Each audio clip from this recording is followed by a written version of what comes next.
भारत अनादिकाल से एक परिवार की तरह जीने वाला राष्ट्र रहा है और पूरी दुनिया की जिस भारत में कल्पना की जाती है कि वसुधैव कुटुंबकम की, उस भारत में जाति और वर्ण व्यवस्था के नाम पर जो दुनियावी लोग हैं उनके द्वारा जो मतभेद एक क्रिएट किया जा रहा है, उस पर यहाँ पर ब्राह्मण वर्ण के लोगों ने, क्योंकि ब्राह्मण सदैव से नेतृत्व किया है, तो वो लोग इकट्ठे हुए थे और इस बात पर चिंतन हुआ कि जैसे अनादिकाल से ब्राह्मणों ने संपूर्ण सृष्टि को अपना मान करके उनका पोषण पालन का सही और रक्षण का क्या व्यवस्था हो सकता है उस पर कार्य किया, वैसे ही वर्तमान के परिदृश्य में भी उनकी प्रासंगिकता बहुत बढ़ी है। उस पर आज चिंतन था, उस पर यह बात थी कि दुनिया की गलत अव्यवस्थित ताकतों के द्वारा जो भारत को अव्यवस्थित करने के लिए ब्राह्मणों को लक्षित करके और भारत की व्यवस्था को छिन्न भिन्न करने का जो प्रयास किया जा रहा है, उस पर हम लोग पुनः संगठित होकर के ब्राह्मण वर्ण के लोग इस सनातन व्यवस्था के अनुकूल संपूर्ण राष्ट्र को, संपूर्ण दुनिया को कैसे एकीकृत करके ले चल सकते हैं, उस पर एक बृहद चर्चा है। शंकराचार्यों का आपने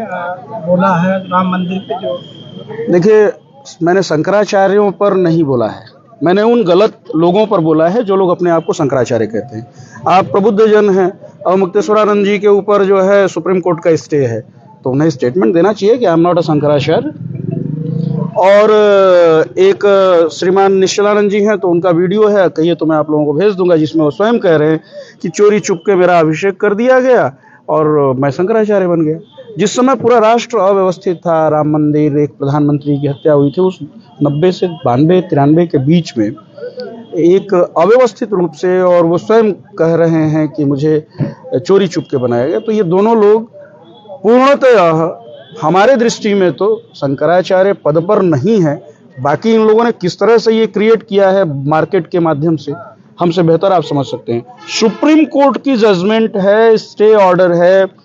कि आप शंकराचार्य पट्टाभिषेक नहीं करा सकते हैं, उसके बाद भी एक संविधान का उल्लंघन करके ये लोग कर रहे हैं, तो इनके लिए मैंने कोई गलत बात तो नहीं कहा। मैंने ये कहा है कि कोई भी व्यक्ति अपने आप को लिख कर शंकराचार्य और ऐसा बोलेगा तो हम तो नहीं मानते हैं। हम लोग काशी में रहते हैं, काशी कभी भी गलत लोगों का प्रश्रय नहीं दिया था, नहीं देगा। नहीं, आप संगठन से अवगत नहीं है, इसलिए आप सवाल कर रहे हैं। पिछले 11 साल से जो एक्टिव हुआ है, कभी डीएक्टिव हुआ ही नहीं, और इसी एक्टिविटी के क्रम में हम लोग बिहार, उत्तर प्रदेश और झारखंड के लगभग 5 दर्जन से अधिक जिला में कार्यक्रम किए हैं और 3500 से अधिक गांव का भ्रमण किए हैं। साल में 365 दिन होता है, 364 दिन हम लोग ऐसे ही समाज के बीच में ही रहते हैं।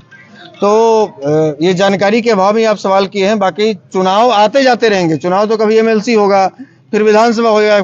फिर लोकसभा चुनाव हो जाएगा, फिर पंचायती राज चुनाव होगा, तो चुनाव आते जाते रहेंगे। लेकिन ये जो हमारा समाज को संगठित करने का जो उद्देश्य है, जो मिशन है, जो लक्ष्य है, ये निरंतर चलता रहेगा। बैठक में आज क्या कुछ रहा है, आपने क्या कुछ एजेंडा? देखिए, तमाम मुद्दों पर हम लोग सभी मुद्दों को टच करते हैं और संवाद से ही समाज में बदलाव होता है। तो हम लोग चाहते हैं कि सामाजिक बदलाव कैसे हो, राजनीतिक बदलाव कैसे हो, शैक्षणिक बदलाव कैसे हो, आर्थिक समानता कैसे आए, इन तमाम चीज़ों पर हम लोग चर्चा करते हैं। और इन्हीं बातों पर समाज के लोगों को, जो युवा थे, जो अभिभावक थे, उनको कुछ कुछ अपने हिसाब से जो हम लोगों ने अब तक अनुभव प्राप्त किया है, घूमकर अपना अनुभव साझा किया और लगा